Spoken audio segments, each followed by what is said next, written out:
Um estudo da Universidade de Harvard no ano passado mostrou que, ao contrário do que a gente imaginava, os escritórios sem divisórias, chamados escritórios de plano aberto, não aumentam necessariamente a interação entre as pessoas. Quer dizer, muita gente não gosta, pode até diminuir, inclusive, a produtividade. Bom, Priscila Bank estuda neuroarquitetura e vai falar um pouco sobre as vantagens e as desvantagens desse tipo de espaço corporativo tão em moda hoje em dia. Tudo bem, Priscila? Tudo ótimo, Estela.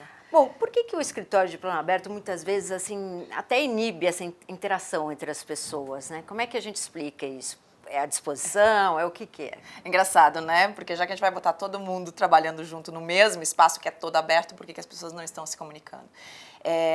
Bom, o ambiente físico, e isso a neuroarquitetura já mostra, ele de fato impacta no comportamento das pessoas, né? E a gente precisa considerar sempre a experiência total da pessoa dentro do ambiente. Então, seja em relação ao visual, mas tem outros sentidos também aí que estão envolvidos. Então, por exemplo, às vezes dentro de um ambiente completamente compartilhado, completamente aberto, pode ter uma interferência de ruídos. E isso faz com que a pessoa ela tente ao máximo se concentrar e ela não vai querer ficar se comunicando com outras pessoas justamente porque isso gera mais ruído.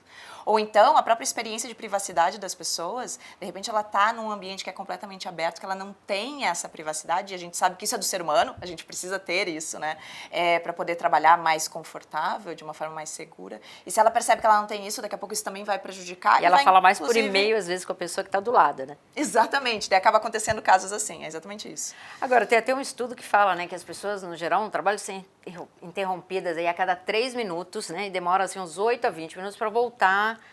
E acho que isso também é uma questão, né, de você... as distrações são muitas, né? Como é que você blinda o ambiente para que cada um consiga ainda manter ali, né, o seu pedaço, né? Exatamente, acho que esse é o principal desafio desses ambientes completamente abertos, que a gente também chama de open space, né? Essa diversidade de informação, seja informação de acústica, seja visual, então você enxerga muita gente, tem muita circulação de pessoas, tudo isso acaba impactando nessa falta de concentração. E isso é um dos principais prejuízos que a gente está vendo hoje deste tipo de ambiente, né? Então, enquanto por um lado é positivo que economiza espaço, por exemplo, você tem um monte de gente trabalhando junto, por outro lado está trazendo como um prejuízo mesmo essa interrupção das pessoas, essa falta de concentração. E daí isso impacta na produtividade delas mesmo. E tem agora esses escritórios em que você tem menos mesas e mais gente para ocupar essas mesas, né? Então é uma coisa meio rotatória. Isso é uma coisa que tem aparecido muito pelo mundo aí nas suas viagens, que você tem visto? Isso tem sim. E por que isso está acontecendo? Primeiro porque muitas empresas hoje possibilitam os colaboradores de trabalhar fora do escritório, é um exemplo, em home office, ou então tem muita gente que viaja trabalhando, já que hoje a tecnologia nos permite isso, e daí acabava acontecendo de ter mesas, pontos de trabalho fixos que ficavam ociosos. E isso é metro quadrado, isso é custo para uma empresa, né? Então, se a gente consegue analisar aquelas empresas que realmente tem muito profissional que fica fora da sede, pode ser interessante compartilhar essas mesas. Só que, claro, a gente está falando de ser humano, e ser humano se apega aos ambientes, inclusive aos mobiliários. Então, a gente precisa também trabalhar com as pessoas para ver se para aquelas pessoas isso vai funcionar. E pela cultura da empresa também se faz sentido. Então, a gente sempre precisa avaliar essa questão da coerência. Outro dia eu estava falando com uma empresa que aderiu, né, ao Open Space nesse formato e disse que um dos diretores sempre ia para a mesma mesa e plugava o mesmo computador e parecia que a mesa virou dele.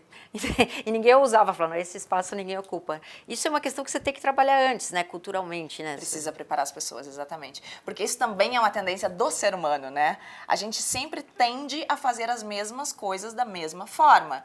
Isso é o hábito, né? A gente acaba gerando o hábito de tudo, inclusive o local onde você vai sentar. E pode ser interessante, sim, para o ser humano, em alguns momentos, você ter essa diversidade, inclusive da escolha da mesa de trabalho. Porque a forma como o cérebro vai ter a experiência já vai ser diferente no lugar onde ela vai estar. Agora, para terminar, assim, a questão da privacidade, né? Voltando a esses novos ambientes, novos formatos, as pessoas que estão acostumadas a trabalhar naquele ambiente controlado, né? Com a sua mesa, sua cadeira, suas fotos, quando você muda isso, você acha que é preciso você manter esses ambientes, né, alguns espaços para que a pessoa possa refletir e tal, separar alguns espaços da empresa para isso? É bem importante. Isso a gente também tem visto quando a gente consegue criar um ambiente que ofereça diversos Algo que espaços não seja diferentes. tão coletivo, né? Que você tem um Exato. cantinho ali. Que em alguns momentos a pessoa pode ter um refúgio, né? Exato. Seja para daqui a pouco atender uma ligação que é particular, que às vezes ela fica desconfortável em fazer isso no meio de outras pessoas, ou precisa trabalhar de uma forma mais concentrada em algum momento, que ela possa pegar o seu notebook ou pegar o seu equipamento que precisa e levar para esse ambiente. Então isso a gente está vendo como uma alternativa, fazer esses ambientes que ofereçam diferentes tipos de espaço, onde a pessoa escolhe onde ela quer trabalhar ao longo do dia, conforme a atividade que ela tem que desempenhar. Legal. Obrigada, Priscila. Obrigada. E você acompanha aqui no Carreira em Destaque entrevistas com os principais gestores e executivos que trabalham aí na área de gestão de pessoas.